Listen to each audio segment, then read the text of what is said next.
Hi, it's Xavier. Welcome to my bonsai retreat. And as the storm clouds are rolling overhead and the darkness is rolling in over us, You're not afraid of a thunderstorm, are you? I've realised that I've got to take you back, I think, to last August, when I was having a bit of fun with Italian Alder, which I love as a bonsai species, especially one I love for beginners.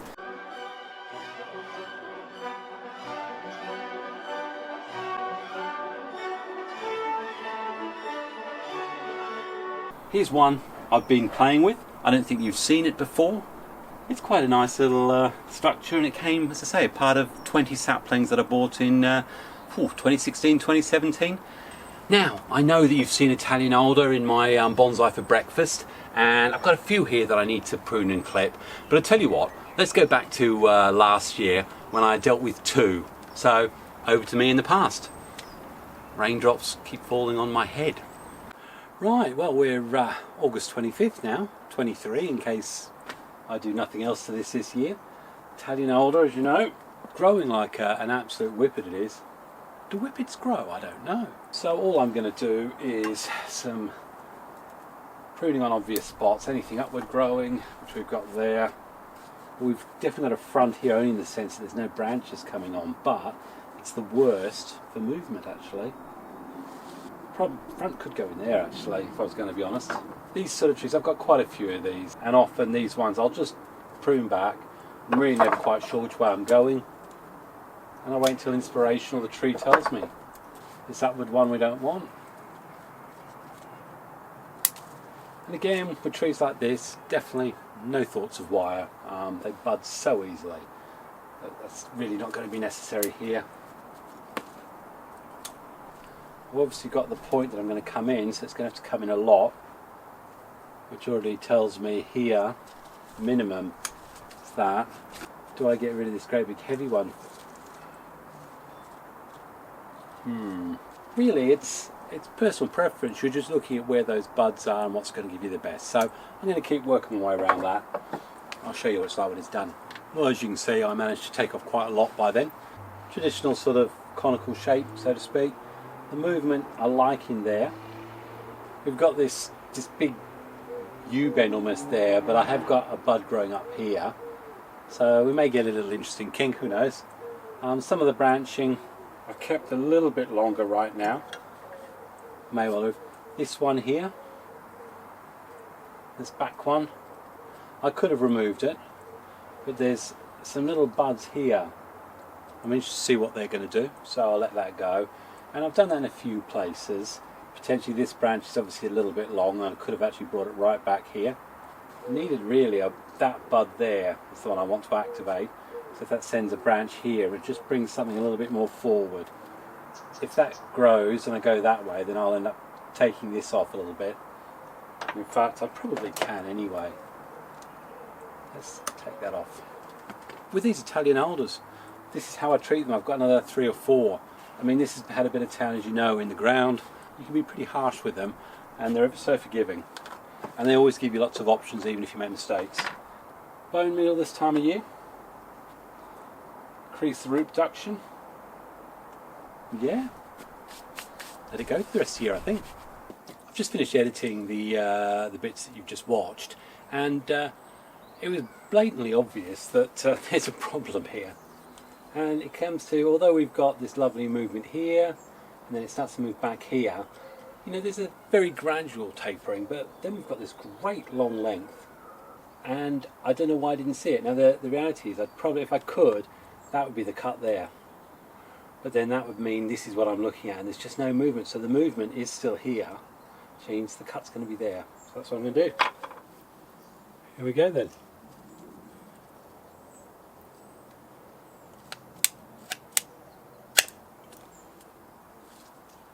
Could try putting that in a bit of soil.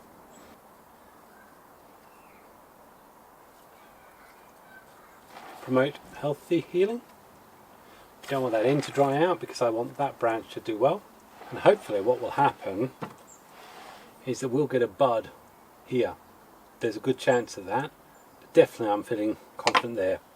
So our line is up, tapering off, Then we've got this one going that way, which increases that bend a little bit, so I really would need something going off that way.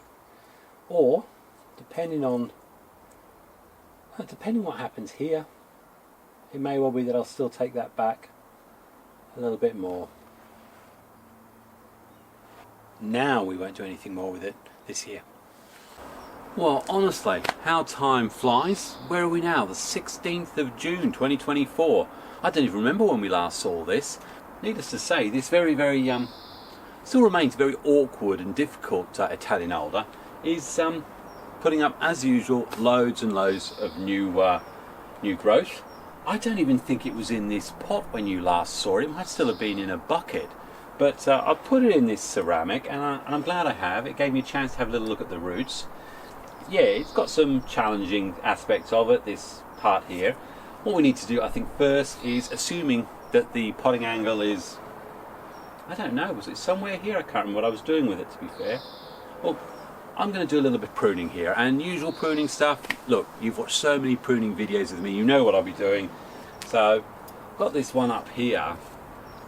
You know, truthfully, if I wired that, that would probably give me something a lot better. But if I remove this like that, then what I'm asking the tree to do is to push something new out from there. So I'll just take the growing tip out. I've got, what is it, here?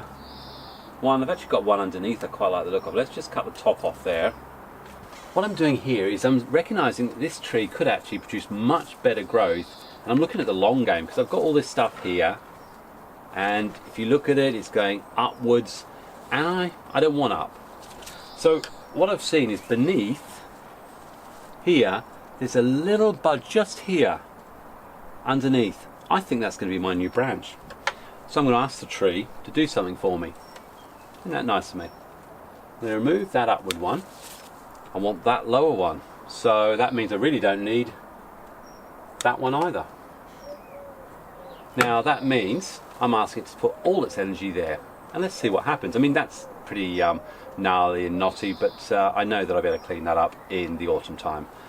And as I did with the Italian Alder you saw in my original Bonsai for Breakfast, I am literally just going to very, very quickly prune back. Just see if we can get some real basic leaf pads going.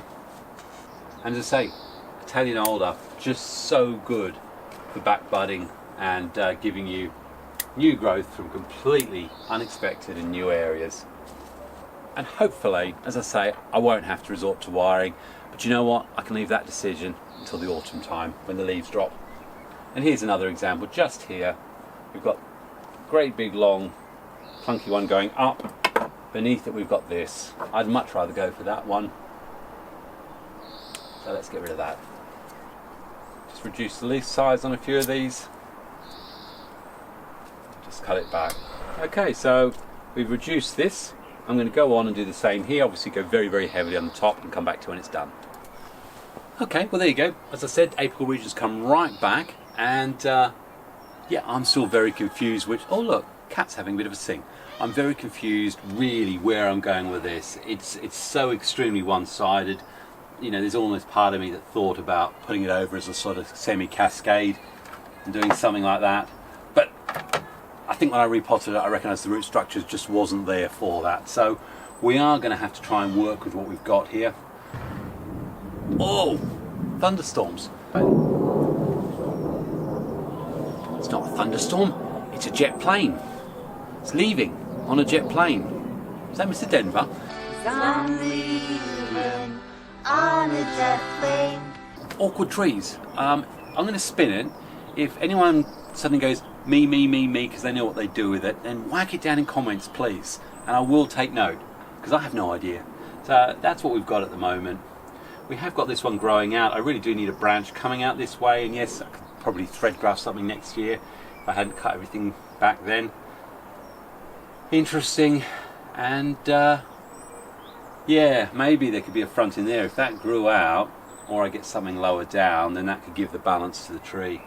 But that's what we've got so far in this one. I'm not going to labour the point. It's painful, but it's fun still. I mean, I love my Italian Alder. It is fun. So that's what we've got with that one. Any ideas to say, whack them down in the comments. But Should we revisit that second one that I was doing? I think it was last year, wasn't it? Wow, some trees really do stump you. I think tree's the unfair word. This is an Italian Alder that's been growing for a good eight years, and I think I left it too long in the ground. So we've had all sorts of weird branches come off it that were totally wrong, or I thought so at the time. And I've got to try and work out where we're going. I know when I did that cut, I had hoped to get some sort of back bud there, but alas, no. Obviously, this stump here.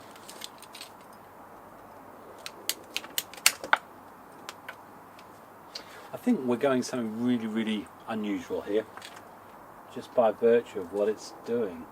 Sometimes it can be so impossible to see any sort of design, but I find when I'm like that, I tend to just let my mind go and just see what happens.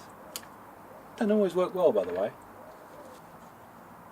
I don't know why I do things like that. The roots are never going to be set up for that. This is probably going to be one of those trees that ends up being nothing, but we shall see. I'm really hoping for something from here. Let's just go for weird and wacky. Actually, that's an interesting movement. Maybe have something come back over there. That comes down there. It has no direction right now, but I've just... Maybe it'll work that way, actually.